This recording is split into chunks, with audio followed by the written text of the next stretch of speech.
Shalom peuple de Dieu, shalom à vous fidèles téléspectateurs de Vert Pâturage ainsi que nos bien-aimés qui ont l'habitude de nous suivre sur ce plateau de cette émission Le Rendez-vous. Un autre numéro bien sûr avec un autre thème et un nouvel invité qui n'est jamais passé sur notre plateau. Mais je sais une chose bien-aimée dans le Seigneur, vous serez abondamment bénis. Avant de passer, de prendre notre invité qui est déjà là, j'aimerais souhaiter un joyeux anniversaire aux natifs du jour. En passant, chers téléspectateurs, je suis né le 1er novembre, c'est-à-dire c'est bientôt là, donc c'est mon anniversaire. Pensez à moi aussi, comme j'ai l'habitude de penser à vous, et aussi j'ai l'habitude de faire passer cela par les hommes de Dieu que nous recevons. Si vous pensez à moi, Dieu vous bénira certainement. Alors aujourd'hui, comme je l'ai dit tout à l'heure, nous parlons d'un thème très important. Nous parlons des défis que rencontre un pays dédié à Dieu. Bien aimé, il y a des pays dédiés à certaines personnes qu'on ne va pas citer directement comme ça devant vous sur le plateau, mais je sais que l'homme de Dieu est là mieux placé pour nous parler de ce thème sur les défis que rencontre un pays dédié à Dieu.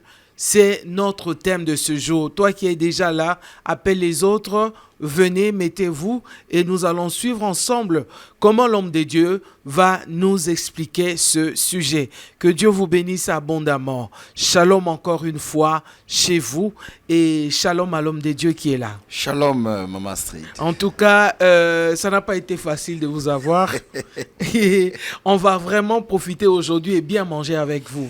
Je l'espère et je profite de l'occasion de manière anticipative. Okay. Vous souhaitez nous le meilleur pour l'année qui s'ajoutera certainement, c'est demain ou après-demain.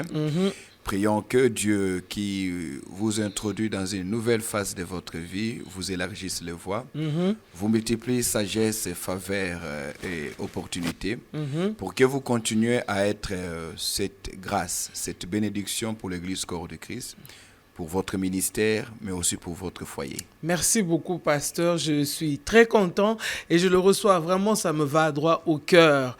Un premier souhait pour mon anniversaire, chers téléspectateurs en direct de l'émission, c'est pas donné, hein. Donc, je suis la plus heureuse. Merci beaucoup, homme des dieux, en tout cas, merci beaucoup. Je vous en prie. Alors, pasteur, d'aucuns aimeraient savoir qui est cet homme qui est sur le plateau de cette émission, Le Rendez-vous aujourd'hui. Voilà, j'aurais voulu que quelqu'un d'autre fasse cette présentation à ma place. C'est toujours malaisé de pouvoir se présenter soi-même, mais je le ferai. Je suis le docteur Silas Mimile Makangu. Je suis pasteur titulaire de l'église Cité-Rama, qui se situe ici même à Kinshasa. Nous sommes au niveau de Sosimat, dans la commune de la Gombe. Nous sommes juste derrière l'ambassade de la France, une modeste église que nous avons le privilège de diriger. Je suis marié à une charmante servante de Dieu, mon épouse, mère de 5 enfants, avec qui Dieu nous a bénis avec 5 beaux enfants. Elle a un nom, Elle a un nom, bien sûr. Elle s'appelle Nathalie. Nathalie Mouya Makangu. Coucou, maman Nathalie que je Mouya. salue en passant. Et je salue aussi tous les enfants. Je suis pasteur, je suis écrivain. J'ai à ce jour 9 publications mises sur le marché du livre. Des livres orientés vers le public chrétien, mais aussi vers le public séculier.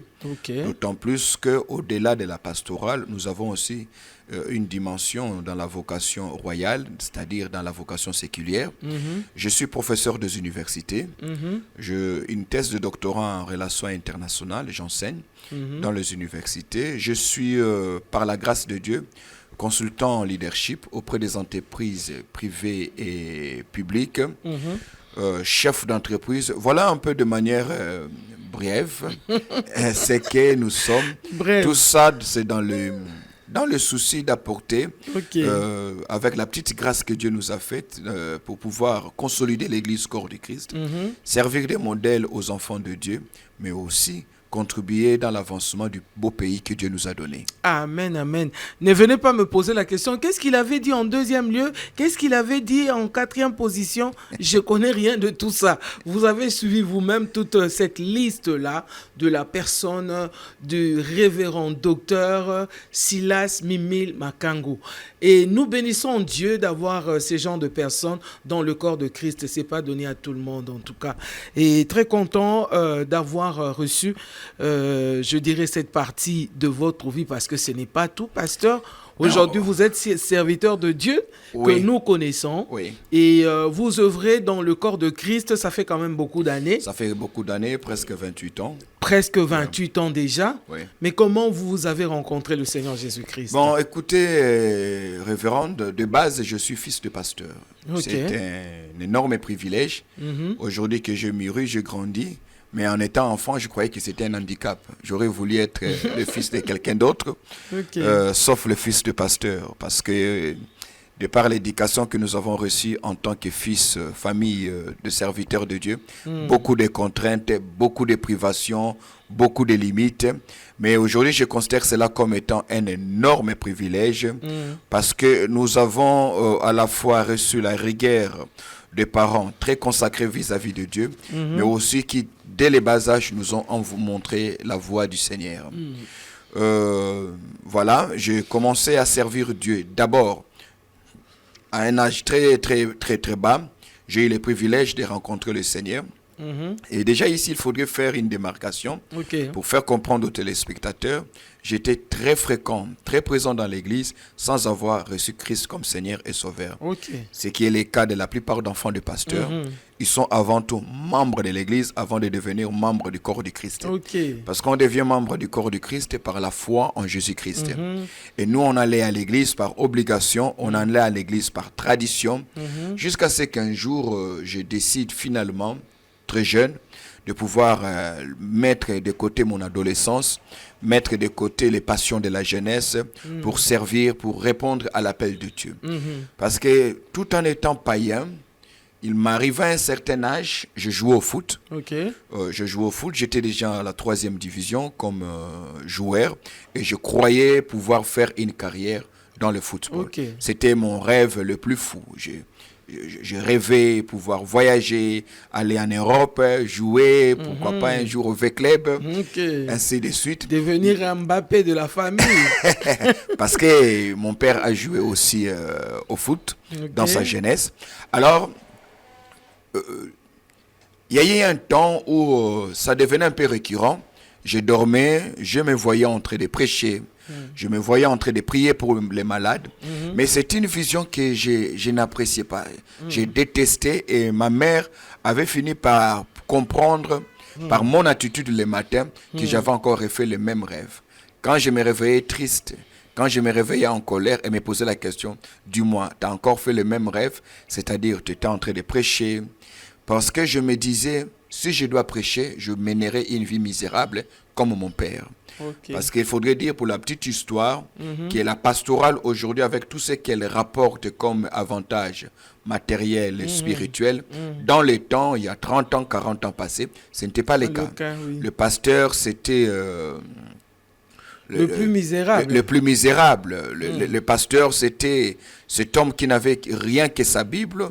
Et je ne voulais pas ressembler à mon père comme cela. Aussi, c'était de leur faute, parce que le pasteur, c'était celui qui attendait le ciel. Oui, c'était de leur faute parce que la théologie à l'époque leur a fait croire qu'il fallait tout abandonner pour servir Dieu et être à temps plein. Et aujourd'hui, je n'ai pas honte de le dire à quiconque veut l'entendre, que vous n'allez travailler à temps plein que lorsque Dieu vous dit de le faire. Si Dieu ne vous appelle pas à temps plein, vous n'avez pas le droit d'affamer votre famille, vous n'avez pas le droit d'être à la charge déjà des fidèles qui pour la plupart sont chômeurs et pauvres. Je pense qu'il y a lieu aujourd'hui d'adapter notre théologie à notre contexte. La Bible est claire, la Bible ne nous a pas obligés à tout abandonner pour suivre Dieu. Alors quand je regardais les profils de mon père et beaucoup d'autres pasteurs venant de Nzambe Malamu, consort, je me disais, si je dois être pasteur, donc je finirai comme ces gens-là. Du coup, cette vision me plaçait dans un climat de tristesse et d'incertitude. Mais finalement, c'était tellement récurrent qu'un jour, j'ai décidé. Je crois, à force d'aller à l'église, à force d'écouter la parole. Parce que l'avantage avec la parole de Dieu, vous ne pouvez pas y croire. Mais elle est une sémence. Vous ne croyez pas aujourd'hui, mais elle est une sémence. Lorsqu'elle tombe dans la bonne terre, elle finit par donner ce résultat ou son fruit. Et un jour, j'ai décidé de tout abandonner, de dire non à l'adolescence, de dire non aux amis pour pouvoir servir Dieu. Et lorsque je décide de servir Dieu, Maman Street, j'ai réalisé que c'était une décision que j'aurais prise, je devais prendre depuis longtemps. Et du coup, je me suis dit, je vais rattraper les retards. Quel retard?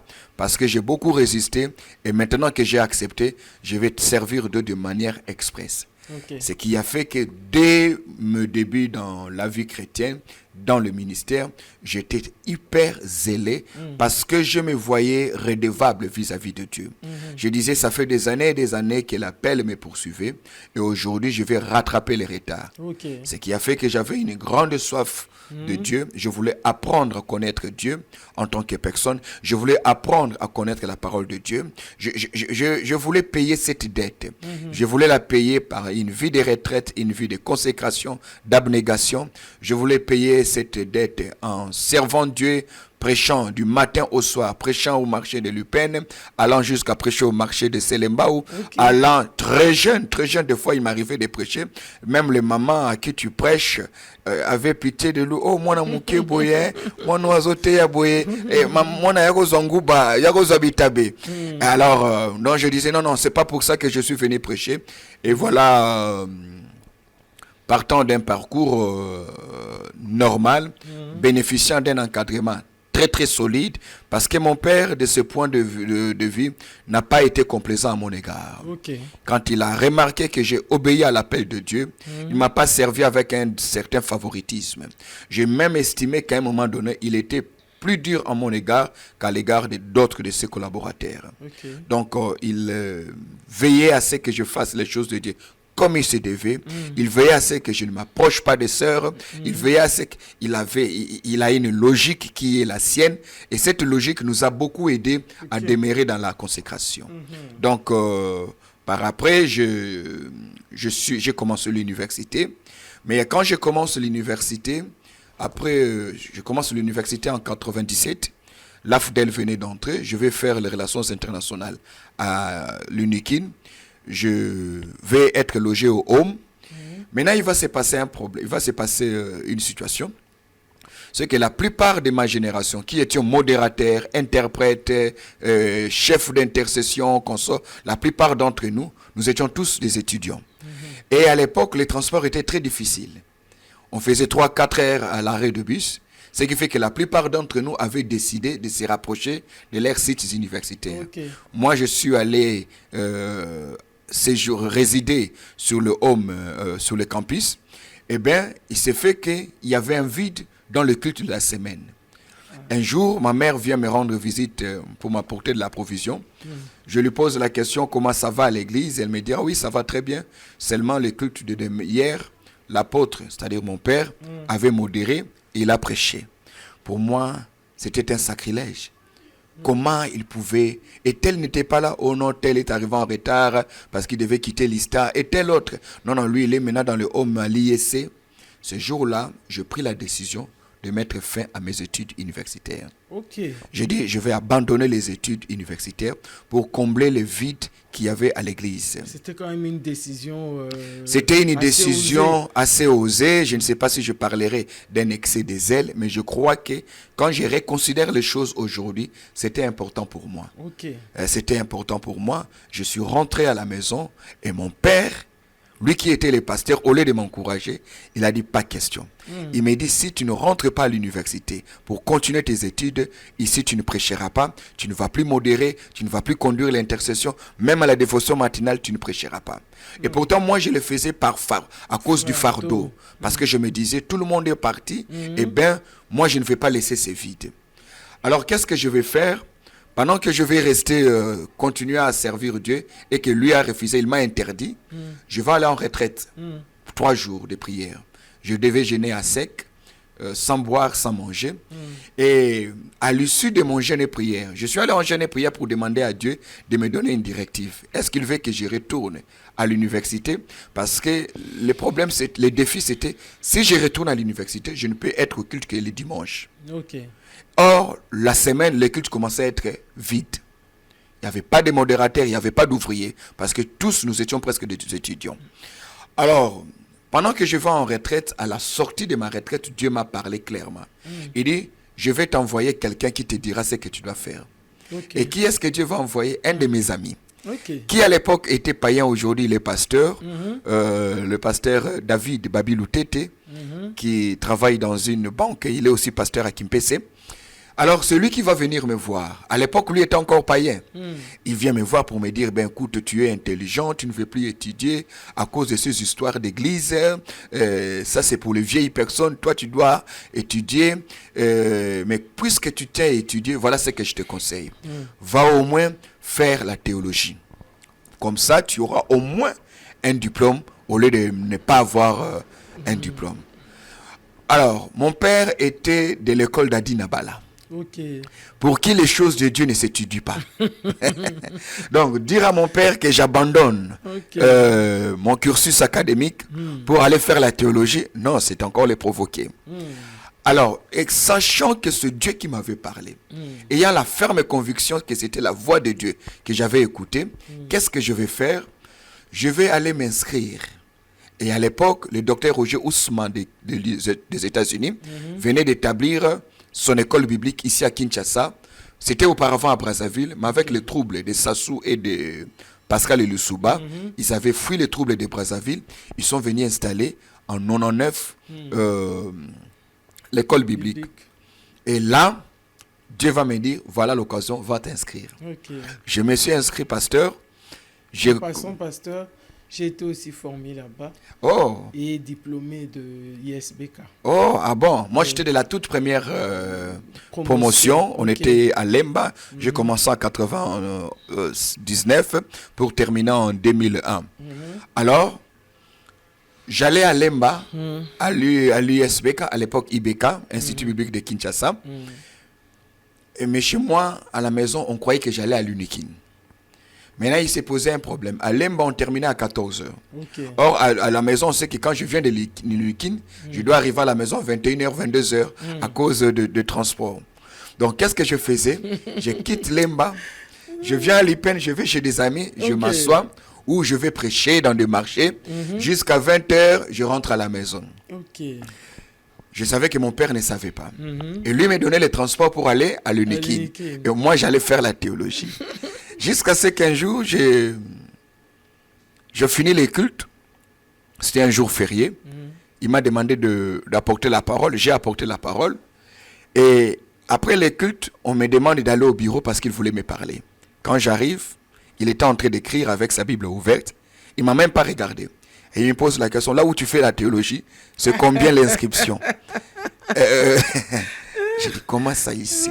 Tu as été attrapé. J'ai été attrapé. Au fait, il était devenu curieux parce qu'il avait constaté le changement dans ma façon de prester. Le changement dans ma façon. Je n'étais plus ce jeune homme très zélé qui du coup voulait prier pour les gens, qui voulait prier pour que les gens tombent. J'étais maintenant posé. Quand j'avais un passage, j'essayais d'expliquer, de donner les buts objectifs, ainsi de suite. Alors quand il m'a posé cette question, j'ai tremblé parce que je savais que lui n'aime pas la théologie. Alors j'ai eu le courage de lui dire, je dis d'abord, papa, excuse-moi, je ne voulais pas le dire, mais je crois que c'est Dieu qui m'a dit, si vous allez me suspendre, en tout cas, c'est à vous de voir, mais moi je crois que j'ai obéi à Dieu. Et il m'a dit une phrase, il a dit, tu as bien fait d'écouter la voix de Dieu. J'aimerais que tu prennes aussi une inscription pour les autres qui sont là. Alors j'étais soulagé, j'étais apaisé. Et voilà, je finis à l'Institut biblique de Kinshasa. On m'a retenu comme professeur. J'étais le plus jeune professeur et je devais enseigner dans les centres parce qu'on avait des centres à travers la ville.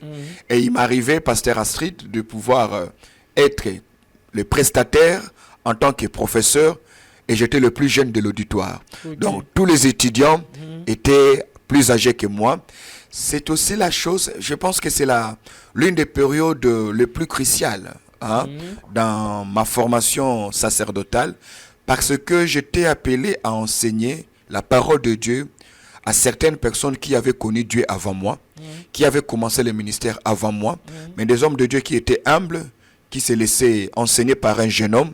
Et ça m'appelait, ça m'obligeait à beaucoup étudier, à beaucoup lire la Bible, à beaucoup prier, ce qui m'a amené à avoir le peu de connaissances que je peux prétendre avoir aujourd'hui, qui du reste bénit quand même l'Église Corps du Christ. Oui, pasteur, une très bonne histoire. Je pense que ceux qui nous suivent en tant que jeunes serviteurs dans les églises vont aussi à leur tour prendre exemple sur vous, ou vous prendre comme un modèle. Mais nous aimerions savoir, pasteur, de tout ce que vous venez de dire, à vous affirmer, à vous confirmer, serviteur de Dieu. Comment est-ce que vous avez reçu? Je sais que Dieu a envoyé votre ami pour vous demander d'aller faire la théologie. Oui. Mais quand est-ce que votre appel a été confirmé en vous-même? Vous savez, non, là vraiment, c'est pas à cause de mon père, mais là, c'est Dieu qui m'appelle. Ah, ça, j'aimerais insister parce que je suis passé dans une phase de conflit, tant au niveau interne qu'externe, c'est-à-dire de manière endogène au-dedans de moi-même, mais aussi de manière exogène vis-à-vis de ceux qui me regardaient. Parce que le conflit n'était pas dans mon fort intérieur, mais le conflit était aussi dans le chef de ceux qui m'observaient. Est-ce qu'on ne lui laisse pas les micros parce qu'il est le fils du pasteur? Est-ce qu'on ne le laisse pas prêcher parce que c'est l'église de son père? Et là, il fallait s'affirmer. Je sais, j'ai entendu des gens murmurer. J'ai entendu des gens murmurer, c'est l'église de son père, voilà pourquoi on lui laisse prêcher. Et cela m'a défié et m'a amené à travailler pour pouvoir prouver l'authenticité d'un appel. Et aujourd'hui, par la grâce du Seigneur, je n'ai plus à douter. Déjà en 2001, j'ai été consacré. C'est en 2001 que j'ai été consacré. Mais bien avant cela, comme je l'ai dit, mon appel était devenu quelque chose de clair.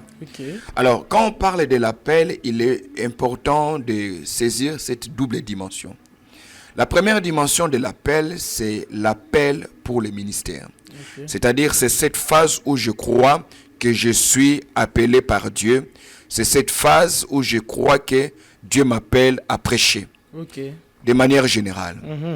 La deuxième dimension dans l'appel, c'est lorsque, au-delà d'être appelé à servir Dieu, je sais maintenant à quoi Dieu m'a appelé. D'accord.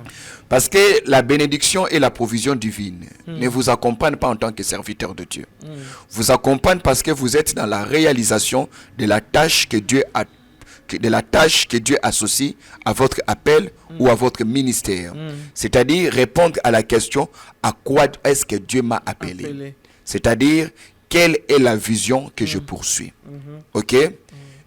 Donc Dieu nous appelle pour lui, avec lui. Il nous appelle vers lui ou avec lui, mais aussi il nous appelle, il nous envoie pour lui. Ça, c'est la deuxième phase. Je devais découvrir que c'était quoi mon message. Je devais découvrir que c'était quoi mon appel. Et à l'époque, il y avait une tendance. Lorsqu'on était jeune ministre de Dieu, on ne vous appelait pas directement pasteur. On vous appelait généralement évangéliste. Évangéliste, c'était comme une phase intermédiaire entre le frère zélé et celui qui va devenir serviteur de Dieu demain. Dieu merci, aujourd'hui, nous avons des gens qui ont donné une autre définition au ministère évangélique, qui est un ministère au même titre que les autres ministères, apostoliques, doctoral, prophétique ou pastoral. Alors, je devais savoir à quoi est-ce que Dieu m'a appelé. Quel est mon appel? Dieu a commencé à me dire que toi, tu es un docteur. Révérende, quand Dieu m'a dit pour la toute première fois que je t'ai appelé à être un docteur, je n'avais pas aimé. Pourquoi? Pourquoi? Parce que à cette époque-là, la plupart des docteurs qu'on avait étaient des gens mous. Étaient des gens très rationnels, très logiques, peu charismatiques. D'ailleurs, quand on grandissait dans la foi, on pouvait surnommer un ami docteur. Quand il prêche, on lui dit « Ah, ça c'est vraiment un docteur ». C'est-à-dire, il prêche des choses sans esprit. il n'est pas charismatique, il n'a pas l'onction. On pouvait dire de quelqu'un qu'il est docteur quand il donne beaucoup de versets bibliques, ça me rappelle quelque chose, pasteur. Je suis allé en Europe, c'était en France, j'ai prêché chez un ami aussi, on s'est connus à Kinshasa. Et après le culte, on parlait à côté, il me dit, ma soeur, comment Mutamikanda? Ben, j'ai pas compris. Mutamikanda, ça veut dire quoi? Voilà. Dites votre façon d'enseigner, de prêcher et tout. Donc, chez d'autres personnes, voilà, c'est donc, normal. Le fait d'être logique, parce qu'à un moment donné, on croyait que le ministère de la prédication, c'était le ministère de l'esprit au sens pur. Ok? C'est-à-dire, tu t'élèves, c'est l'esprit qui te dit ce que tu dois dire, tu le fais d'une certaine manière. Même si on te donne 15 minutes, tu vas jusqu'à 45 minutes, c'est l'esprit. Même si tu te lèves, tu ne prêches pas, tu pries seulement, c'est l'esprit. Alors, suivre une certaine orthodoxie, alors moi je disais, non, je ne vais pas être docteur. Moi, je vais être un prédicateur. Je vais prêcher comme mon père. Jusqu'à ce que, en allant à l'école biblique de Kinshasa, le fondateur de l'école est un docteur. Le docteur Roger Ousma. Quel homme charismatique. Quel prophète avec des prophéties de précision. Il vous donne des noms. Même quand il a du mal à épeler votre nom, ou bien à citer votre nom, pour dire par exemple Chibangu, en tant qu'Américain, il ne sait pas dire comment on dit Chibangu, il va commencer à épeler T, S, H, I, B, A, A, ainsi de suite. Alors, j'avais maintenant en face de moi un modèle. Je dis, waouh! Donc, on peut être docteur, enseigner avec toute orthodoxie et autorité, mais aussi être charismatique à ce point. Alors, je dis, Seigneur, j'accepte. Et ça a été pour moi une grande école. J'ai compris à quoi Dieu m'a appelé. Et Dieu a commencé à me dire que j'étais appelé à prêcher sur le message de la destinée. Et j'ai commencé à développer une passion, à lire sur ce message de la destinée.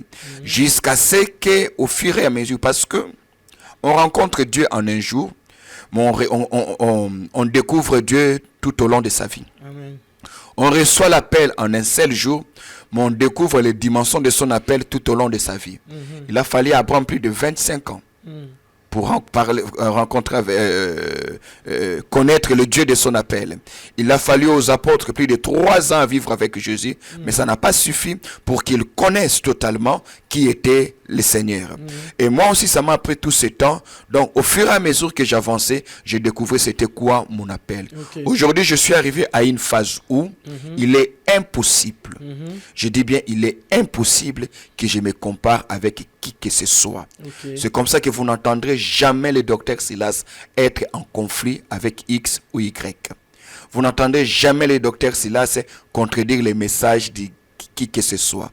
Pourquoi? Parce que j'ai découvert mon appel, j'ai tracé ma bande et je suis dans mon créneau et je continue à faire ce que Dieu m'a appelé à faire. Dieu soit loué, pasteur. Et je profite de cette dernière phrase d'ailleurs, de cette dernière pensée pour vous poser la question de savoir aujourd'hui si on vous demande c'est qui votre père spirituel. Eh bien, mon père spirituel, c'est l'apôtre Emmanuel Bénédiction Makangu. Il est en vie, il a 84 ans aujourd'hui.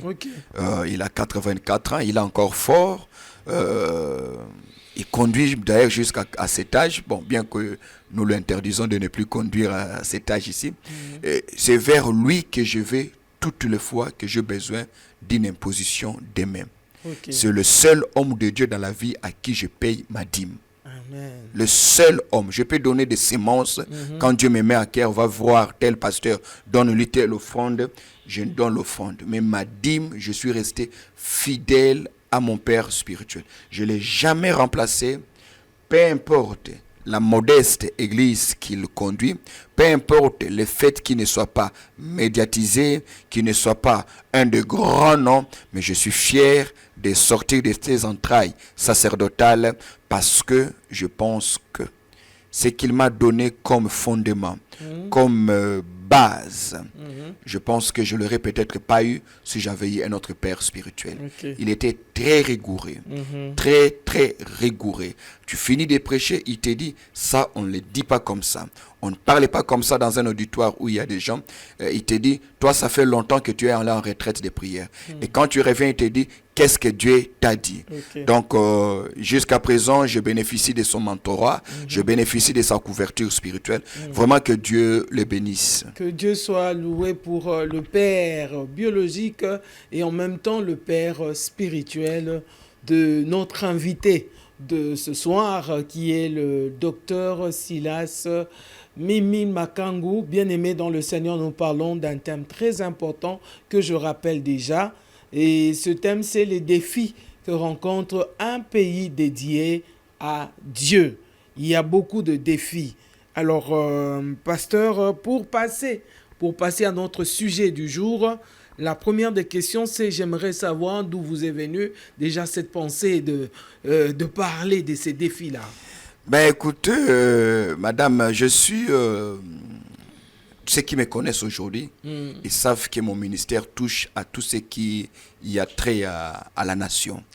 Je suis un apôtre pour la nation. Et ceux qui viennent chez nous à l'église Citérama, ils savent que notre créneau, c'est amener l'église à la nation. Nous, mon message que j'ai reçu, ce n'est pas d'inviter la nation vers nous, mais c'est de préparer des citoyens du royaume qui vont vers la nation pour la rendre disciple, pour en faire le disciple, comme Jésus le disait dans Matthieu chapitre 28, vous allez faites de toutes les nations, faites de toutes les nations mes disciples. Et je pense que ce fardeau que Dieu m'a donné a ajouté en nous un grain de patriotisme, mais aussi nous a donné la lucidité pour pouvoir lire dans la parole de Dieu les relations que Dieu entretient avec les nations. Dieu n'est pas que le Dieu de l'Église. Du reste, Dieu n'est pas chrétien. Il n'est pas que le Dieu de l'Église. Il a été Dieu avant l'Église et il sera Dieu après l'Église. Voyez-vous? Et l'Église fait partie d'un compartiment du programme du royaume de Dieu sur la terre. Et dans ce royaume de Dieu, il y a l'Église, il y a Israël, il y a les nations.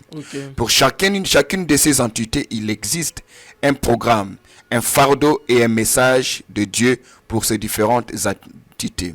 Dieu tient au salut des individus qui constituent l'Église. Dieu tient aussi à ce que les nations soient transformées par l'évangile du royaume. Dieu tient aussi à la récupération et à la repentance de la nation d'Israël. Alors, puisque Dieu est un Dieu des nations, c'est lui qui a délimité les nations. Il a un plan pour chaque nation. Rappelez-vous de ce qu'il dit au peuple d'Israël dans Jérémie chapitre 29. Il nous exhorte à prier pour la nation dans laquelle il nous envoie en captivité parce que votre bonheur en dépend. C'est ce qu'il dit aux enfants d'Israël lorsqu'ils sont encore à Babylone. Lorsque vous regardez dans le livre de Daniel, à plusieurs endroits, vous remarquerez que Daniel fait des visions où Dieu est en train de le faire voir comment une nation exercera l'hégémonie sur d'autres nations, et après la chute de cette nation, un autre royaume ou un autre empire s'élèvera. C'est pour dire que Dieu n'est pas seulement le Dieu des individus, il est le Dieu des nations. Et pour nous, en tant que chrétiens, Jésus l'a dit, que nous sommes la lumière du monde.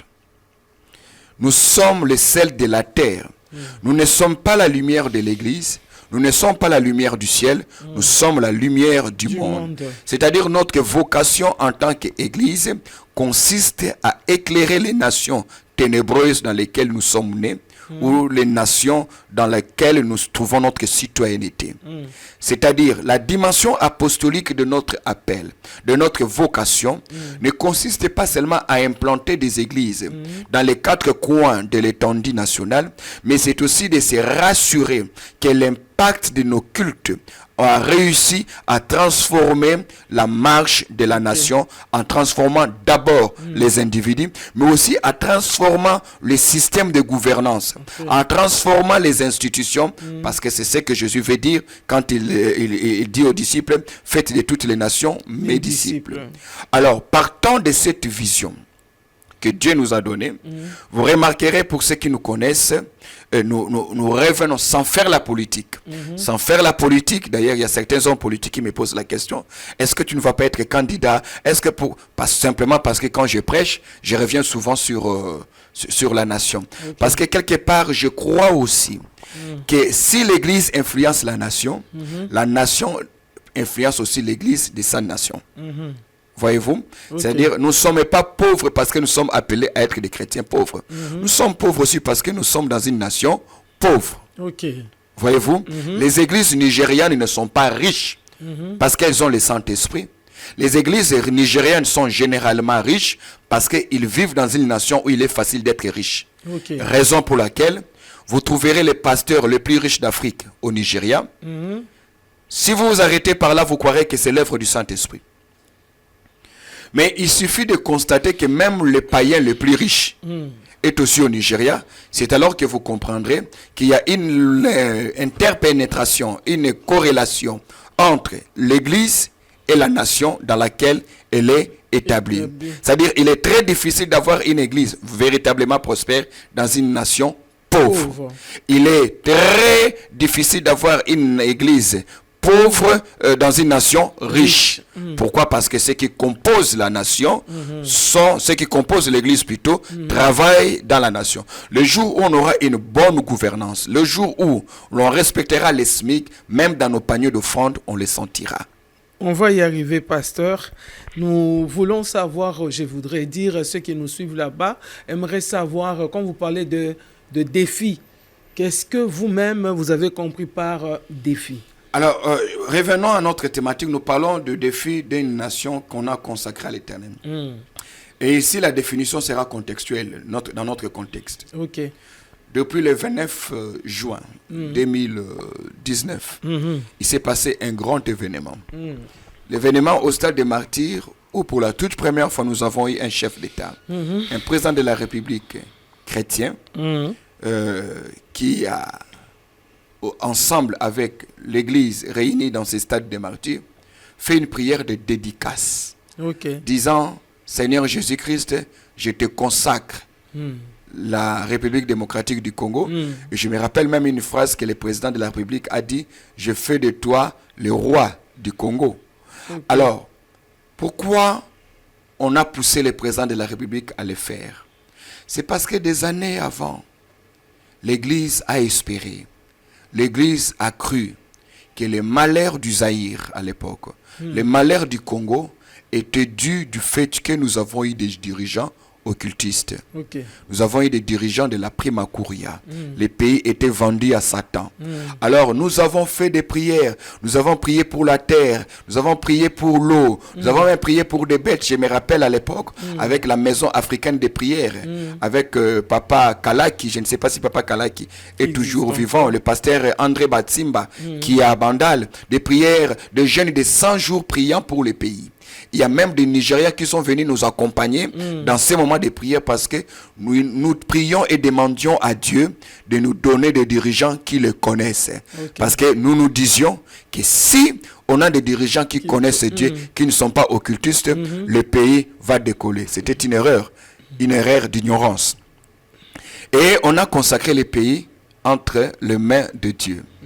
Maintenant, la question que je me pose en tant qu'élite ecclésiastique, mais aussi en tant que scientifique, parce que le Saint-Esprit n'a pas bousillé mon cerveau. Le Saint-Esprit ne m'a pas empêché de réfléchir. Parce que si on ne réfléchit pas à cette question, on risque d'ouvrir une boîte que nous ne serons pas renfermés. Pourquoi? Parce que nous sommes dans un pays laïque. Si le président de la République a fait cet acte louable que nous avons tous acclamé, n'oublions pas, pasteur Astrid, que nous venons de créer ce qu'on appelle en français un précédent. C'est-à-dire demain, un musulman qui arrive à la tête du pays a aussi le droit d'aller au stade de Vélodrome ou ailleurs, faire lui aussi la dédicace à Allah. Un président qui aussi est le Dieu des Noirs, peut aussi dire je vais consacrer les pays entre je ne sais pas qui, un président qui a aussi l'audace de s'affirmer en tant qu'occultiste peut aussi dire, je vais faire la dédicace du pays à tel. Donc, à la fois, nous avons acclamé, mais il ne faudrait pas qu'être zélé. Ok. Ok? D'où il faudrait encadrer ce qui a été fait pour que demain ça ne se retourne pas contre nous. Okay. Ça, c'est dans la première dimension. Dans la deuxième dimension, le danger d'un tel acte, en dépit de la noblesse de cet acte, en dépit du fait que j'étais au stade, j'ai versé des larmes. Mais dès que j'étais au stade, j'ai commencé à réfléchir. En sortant, j'ai dit à un de mes collaborateurs qui est avocat, j'ai dit, ce qu'on vient de faire, c'est un grand pas.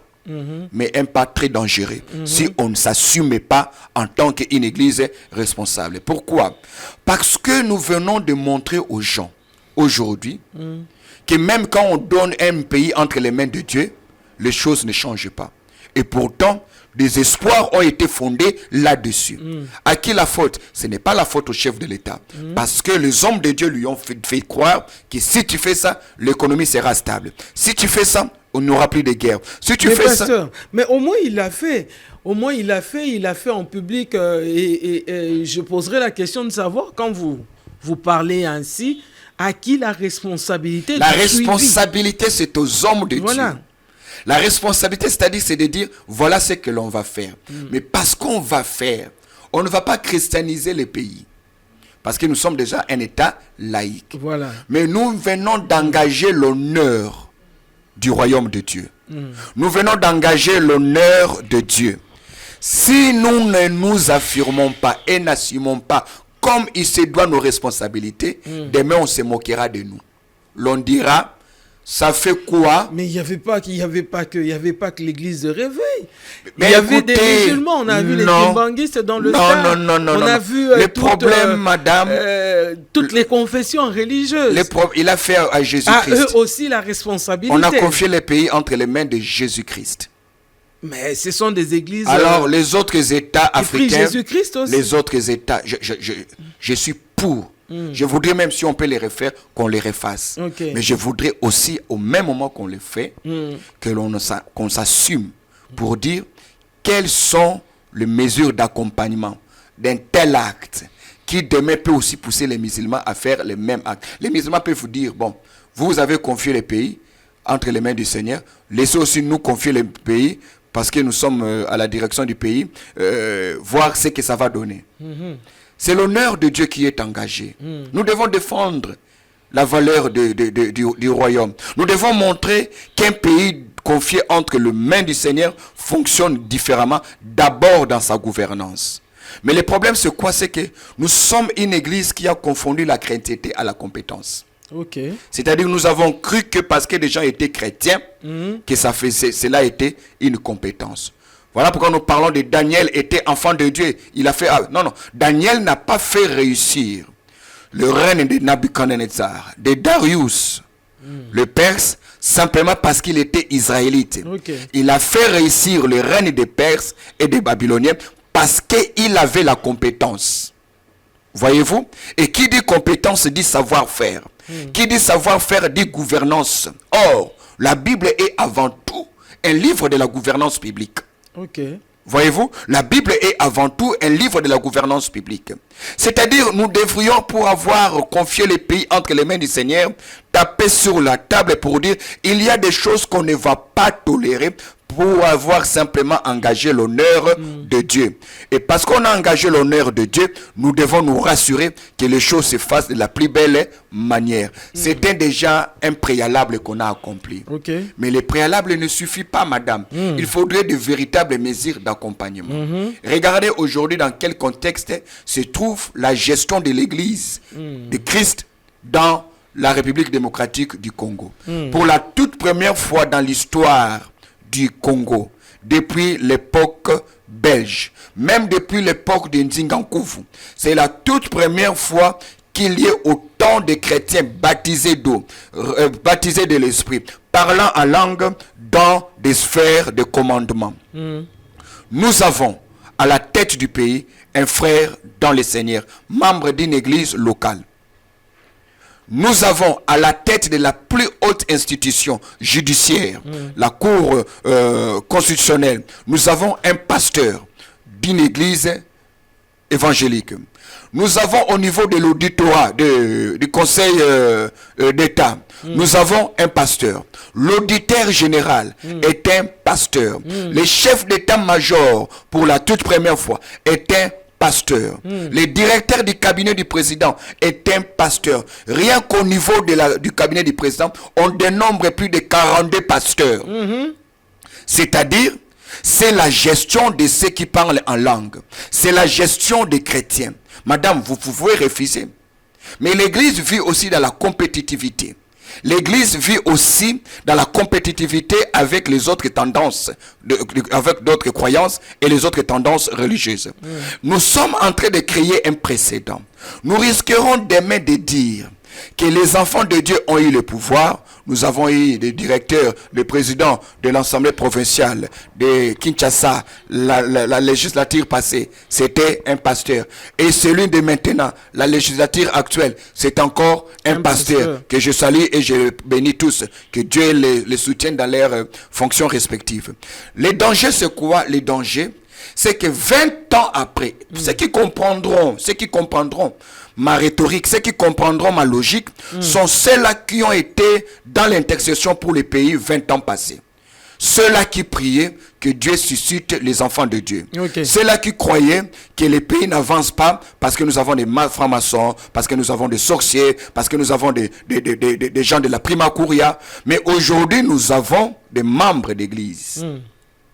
And so what? Justement, pasteur, c'est pourquoi je voulais vous poser la question de savoir, lorsqu'on parle, par exemple, on a vu dans la Bible, dans 2 Chroniques, chapitre 6, chapitre 7, là-bas, Salomon a dédié le temple à Dieu, et même le peuple était là, il a béni le peuple en les remettant entre les mains du Seigneur. Il y avait des retombées, les seigneurs étaient avec ce pays-là. Pourquoi vous parlez de danger? Ben écoutez, Salomon... Vous tenez à tout prix. Non, je parle de défis et de dangers, c'est vrai. Si ces défis ne sont pas pris en compte, ce sont les dangers qui nous guettent. Salomon n'a pas fait que dédicacer le temple. Regardez la gouvernance de Salomon. Lisez lorsque la reine de Séba arrive de l'Éthiopie pour écouter la sagesse de Salomon. Avant d'écouter la sagesse de Salomon, elle a été éblouie. Par quoi? Par l'organisation de Salomon. C'est-à-dire, le royaume de Salomon était un royaume organisé. Avez-vous déjà vu un pays se développer dans le désordre? Non. Avez-vous déjà vu un pays se développer dans la désorganisation? Non. Un pays où on ne sait pas qui fait quoi, qui répond à qui est redevable à qui. On ne peut pas s'avancer. Madame, je répète, la Bible est un livre de la gouvernance publique. Lorsque Israël sort, regarde comment Dieu demande même à Moïse d'établir le tribu, de les établir avec un certain ordre, de se choisir des leaders pour chaque tribu. Voyez-vous? Ce qui signifie, quand vous regardez Salomon, Salomon, pour construire le temple qu'il a dédicacé, il se rend compte qu'il n'a pas la compétence locale pour construire ce temple. Qu'est-ce qu'il fait?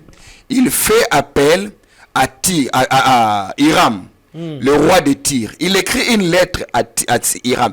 Écoutez ce que Salomon dit à Hiram. Il dit, tu sais combien mon père n'a pas pu construire à l'Éternel une maison et une autre pour lui-même à cause des combats que lui ont menés, que lui a imposé ses ennemis.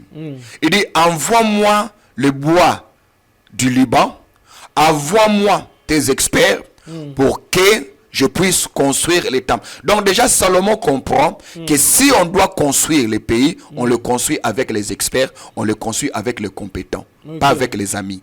On le construit avec les experts, on le construit avec les compétents. C'est dangereux les propos que vous tenez, pasteur. Mais c'est ça, oui. J'étais avec un homme de Dieu qui a dit, vous qui êtes en France, par exemple, vous n'êtes pas censé prier pour le Congo, Vous êtes censés prier pour la France parce que ceux qui sont ici, c'est ceux qui nous font du mal dans nos pays. Et moi, j'ai dit à ces messieurs, c'est vraiment un pire mensonge parce que chacun de nous doit prendre soin de sa nation. Nous lever, bien aimés, c'est vraiment le plus important en ce moment, mais nous lever avec de bonnes intentions, nous lever avec la connaissance qu'il faut, nous lever avec l'intelligence et la sagesse qu'il faut, tel que l'homme de Dieu vient de le dire ce soir dans cette émission. Je vous rassure, il reviendra, parce qu'il a beaucoup à dire, il reviendra, certainement avec un nouveau thème, mais certainement aussi pour vous faire du bien, pour vous bénir. Que Dieu vous bénisse entre-temps. Nous allons nous retrouver la prochaine fois avec l'homme de Dieu, le pasteur, le docteur Silas Mimile Makangu, qui nous a reçus dans son bureau, dans lequel nous avons eu à tourner cette émission. Et nous croyons, bien aimés dans le Seigneur, qu'il y a beaucoup de choses encore à dire. Nous reviendrons et vous serez certainement bénis. Que Dieu vous bénisse abondamment. Merci, merci docteur. Merci, révérende. Merci pour votre intervention. Merci pour cette bénédiction que vous nous avez apportée. Merci, maman. Vers Pâturage sera content. Merci. Et je sais que Daddy, de loin, il verra aussi cette émission. Merci, révérende. Qu'il soit béni, notre nous les saluons, nous lui témoignons toute notre admiration. Il essaie d'ailleurs le respect que nous avons pour lui. Que Dieu le bénisse. Amen, amen. Merci beaucoup. Shalom. Ciao.